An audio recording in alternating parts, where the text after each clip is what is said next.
I did not believe that I was going to fit in at an all-black college because of, some of the things that I dealt with growing up with black people feeling like I didn't belong. I wasn't black enough. Even people making little nicknames here and there trying to insinuate that I had to be mixed with something, or that I just, I was black on the outside but not on the inside. I was always made to feel like I just wasn't going to fit in with other black people. But to look down and to diminish someone's blackness because they didn't go to an HBCU, that says more about you than that person. Should black people be allowed to create black spaces for them at PWIs? And I say yes. At the end of the day, we're all going to school and we're all getting our degrees. We're just going about it in different ways.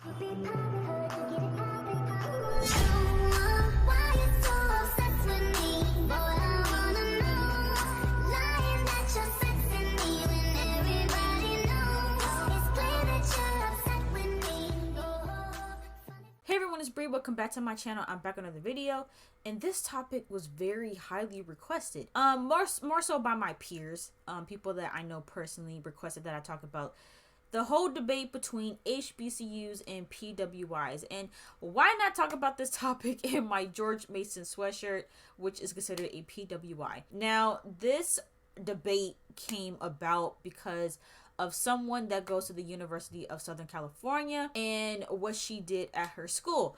And so I'm gonna read the tweet that sparked this whole debate. And so she says, oh, nothing. I created a majorette team at a PWI and performed at our first game. Truly, though, I'm so blessed and can't thank God enough. Thank you to my parents and to everyone who supported me along this long journey. And so, yeah, basically she started a majorette team, and this got the internet on fire, basically, about whether or not this was, I guess, ethically okay, in terms of, creating something that was made for black people and bringing it to a PWI. Now, I have grown very tired of the HBCU versus PWI debate, to be completely honest with you. I think it's stupid. I think it's dumb. I think that, if you're just a black person in America getting your education, it really should not matter where you get your education from. Obviously, there are pros and cons to both. There are pros and cons to going to a PWI, and there are pros and cons to going to a HBCU. And I don't judge anybody one way or the other. Now, as someone that went to a PWI, mind you, I didn't even know what the term PWI was until I got to college, which was 4 years ago. I'm not saying I just discovered the term. When I was picking colleges, those terms weren't even thrown around. Like, I knew what an HBCU was, but when people started saying PWI, are you going to a PWI? I was confused. Granted, George Mason, I believe, is predominantly white still, but it's on more of the diverse spectrum, or at least that's how it's advertised. It's advertised as the most diverse school in Virginia. So I didn't think of it as a PWI, only because when you walk on the campus, like, yes, you see a lot of white people, but you also see a lot of Asian people and Hispanic people and all kinds of people from different, cultures and ethnicities. And so I never really viewed it as a PWI, but for the sake of arguments, it's a PWI, right? And so I've seen this debate literally the entire 4 years that I was in college about basically, is it right for black people to go to a PWI? Why would they choose to go to a PWI and not an HBCU? Now, again, I don't think it matters. I don't know why anybody is so bent over shape over where people choose to go to school. I will just speak for me personally. I chose to go to George Mason for a variety of reasons. One being, when I came into George Mason, I was a game design major. I know in this whole debate of, why would you go to a PWI? Well, again, as some people mentioned, sometimes HBCUs don't have the program that you're looking for. And y'all can correct me if I am wrong, but I don't know of any HBCUs that has a program specifically for video game design. I'm not talking about animation. I'm not talking about graphic design. I'm not talking about, coding or computer engineering. No, computer game design specifically. I don't know any HBCU that offers that specific program. So that was one of my main reasons for picking George Mason. Another reason why people might choose to go to a PWI is for financial reasons, right? Now, for me, I wasn't very hung up on the financials, and I will say that George Mason did not give me a lot of money. There were a lot of schools actually that didn't give me a whole lot of money, HBCU or not. Like, I didn't get much financial aid unless it was like, community college. But that is a factor, and I hate that people make it seem as though, everybody just has access to like all HBCUs. I know people were saying that, like, oh, well, there are some HBCUs in the South that are cheaper. That's true, but depending on where you live, not everybody can just up and leave the state or go across country to go to college. Some people financially are limited to the schools that are within their area. And so if all the HBCUs in your immediate area are $50K a semester, you can't, like, you know what I'm saying? And so people don't take that into consideration. And for me, the HBCUs that are around me, like, for instance, the closest one to me is Howard, I believe. And Howard is very, very, very expensive. And I don't have anything against Howard, but again, it's like, it is more expensive than George Mason. Like, it just is. I don't know, for me, it's like people don't really take that into consideration. And I'll be completely transparent on this video. And I've talked about this briefly in other videos, but I feel like this video is going to get more traction than my other ones. But, I've talked about this in the past about, part of why I never had, because I'll say that too. I've never had, or I didn't previously. I didn't have a desire to go to a HBCU. Now, if I were to go to grad school, I actually would like to go to grad school at an HBCU just to get that experience. But initially, when I was picking colleges, an HBCU was not at the top of my list. And a part of why that was is because I genuinely didn't feel like I was going to fit in. And yes, you heard me correctly. I did not believe that I was going to fit in at an all-black college because of some of the things that I dealt with growing up with black people feeling like I didn't belong. I wasn't black enough. Even people making little nicknames here and there trying to insinuate that I had to be mixed with something, or that I just, I was black on the outside but not on the inside. I was always made to feel like I just wasn't going to fit in with other black people. And that's not to say that I purposely chose a school to stay away from black people, but I'm like, I don't know if I want to go to a school full of people that aren't going to accept me. And so I chose to go to a school like George Mason, which is advertised, I want to make that clear, advertised as the most diverse school in Virginia, because I at least can get a different variety of people. And so, that was my experience. And I know I'm not the only one that feels that way. I've talked to several other black people within my age range that feel the same way. They didn't go to a HBCU for those same reasons. If you're not a party person, if you're not someone that, drinks and smokes weed and goes to all the parties, like, sometimes you're made to feel like you're different and you're not black enough. Especially if you don't listen to certain music or aren't into certain movies. Your blackness is always diminished based off of what's popular in black culture. And so for me, as someone that was different, that was into video games, and that didn't, wasn't really into a lot of that stuff growing up, mostly because I just wasn't allowed to. That was another thing too. I actually wasn't allowed to watch a lot of the black movies and TV shows. And I watched quite a few, but there was like a few movies, a lot of key movies that I missed out on because my TV was blocked from those channels, and so I just wasn't allowed to watch them. But as someone that was just very different from most black people, and as someone that didn't fit that stereotype, I was afraid of going to a school that was full of those people. And it's crazy too, because I've even been seeing on TikTok of people who go to HBCUs currently talking about how they're being bullied, how they're being looked down upon, and how they're being judged for being different and for not fitting a certain stereotype. And so it's not just me. It's not just people who go to a PWI. There's people who go to HBCUs that feel like they don't belong. And so I say that to say, the people who go to HBCUs that genuinely think that they're better than black people that go to PWIs, something is wrong with you. Like, something is genuinely wrong with you. Like, there's nothing wrong with being proud of going to a HBCU. and, recognizing what those benefits are, but to look down and to diminish someone's blackness because they didn't go to an HBCU, that says more about you than that person. And it's that type of behavior and that type of energy that is steering people away from even going to a HBCU. Because why am I going to a HBCU to sit here and compete with other black people? I don't want to have to do that. And so, but even with me saying that, when I went to George Mason, right, initially I went there because, I wanted to be around, a mix of all different kinds of people. But then I'll be honest, when I got to George Mason, I found myself constantly looking for black people. I'll be upfront. I'm like, where are the black folks at? Where is Black Mason? Like, I was always looking for people that look like me. And then it did dawn on me then, like, okay, maybe a HBCU wouldn't have been so bad, because at least if I went to a HBCU that was full of black people, there maybe had to have been some nerdy folks that go to that school that I could have connected with, and it would have looked like me, and maybe had similar upbringings as me. And so, but again, that was something that I gathered while being at Mason. That wasn't something that I initially thought of.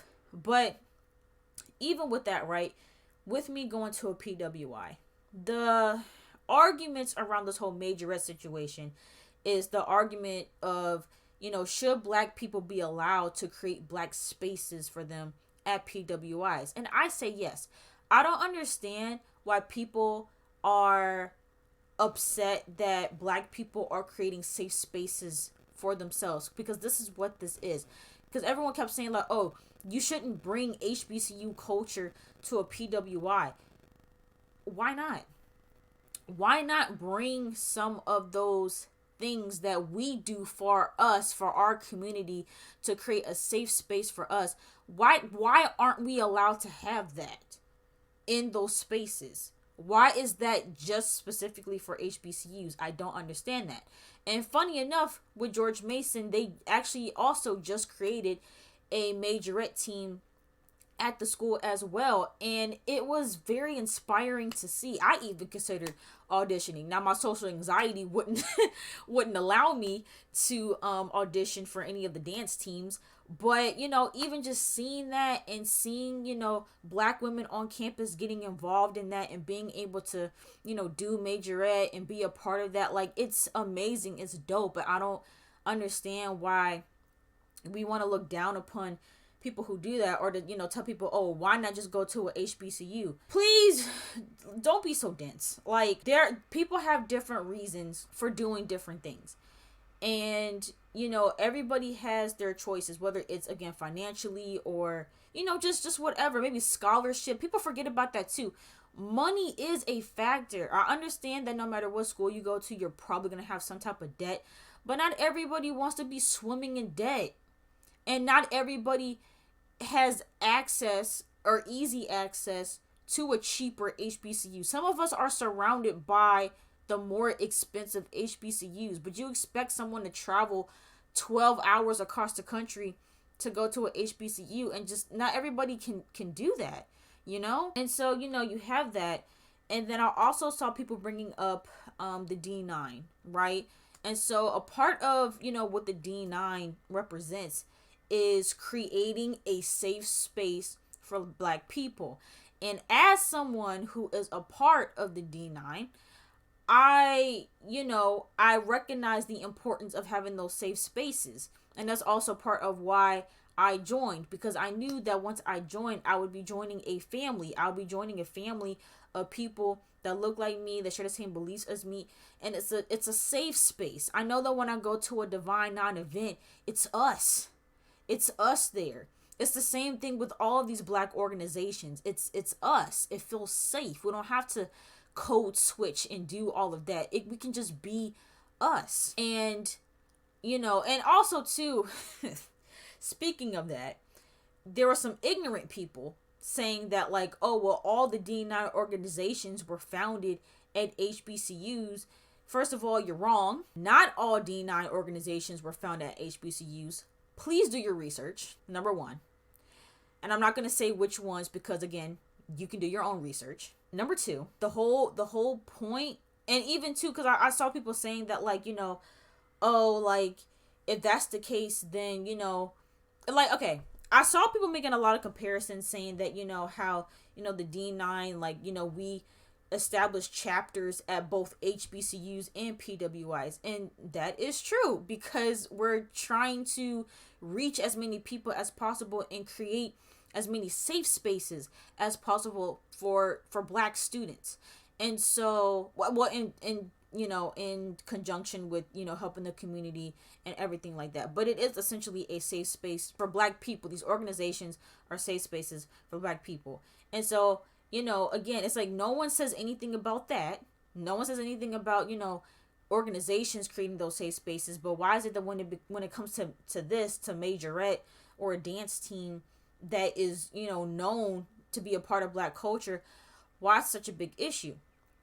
And I did see people saying that you're like, oh, like y'all say this now until white people want to join. Listen, first of all, that's not even an issue at the moment. I haven't even seen any white people show any interest in majorette. And so that'll be an issue when it's an issue. But right now, it's not an issue. Like, it's just not. It's that type of style of dance does not appeal to them. They didn't even seem that interested in it in the video that was shown. And so I don't see why people are bringing that up. But again, that also applies to the D9 as well. We have some organizations do have white members. Like, you can't prevent, like, you can't prevent white people from wanting to participate in these things. Now, is it a little frustrating because we want it to ourselves and we kind of want to gatekeep and keep it within the black community? Yes, absolutely. And do I necessarily think that majorette should expand to other cultures? No, not necessarily, because that is our thing. But again, that's not even an issue at the moment. So I don't know why people even bring that up. But yeah, that's pretty much the gist of what I wanted to cover with the whole HBCU versus PWI thing. Every single time I see this debate on Twitter, I only ever see HBCU people looking down on the PWI students.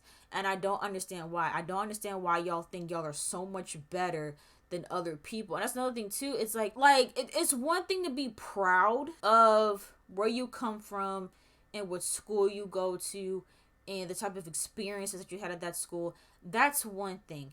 But the cockiness and the entitlement and just, I don't know, people who just walk around thinking they're better than other people, just, they bother me. And I don't want nothing to do with those people. And a lot of black people who do that, they come from HBCUs. I'm not saying all, but it's a lot of y'all. And I'll be honest, and I'm not saying the tweets and stuff doesn't exist, but I rarely, if ever, have seen a black person who goes to a PWI shit on someone else that went to a HBCU. It's always the other way around for me. I only ever see HBCU people attacking PWI students. I never see it the other way around. I'm not saying it doesn't happen, but it has to be rare, because I promise you I don't see it. And so I say that to say, again, as black people, we should just be happy that we're all getting a degree. That we're all getting a degree, that we're all getting a college education. Where you go to school at should not diminish who you are as a person. It shouldn't diminish your blackness. It shouldn't define you as a person. At the end of the day, we're all going to school and we're all getting our degrees. We're just going about it in different ways. And the same way that HBCU students deserve a safe space, black students at a PWI also deserve that safe space as well. And so that is my stance on this whole situation. I'm sure some people who went to HBCUs are going to disagree with me, and that's fine. And if you want to express that in the comments, go ahead. I just ask that you keep it respectful. But yeah, those are my thoughts on the whole situation.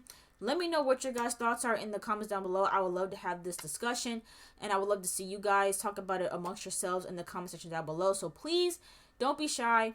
Feel free to leave your comments down below about this topic. And if you guys enjoyed this video, make sure you guys give it a big thumbs up. And please don't forget to subscribe to my channel. And I will see you guys in the next video.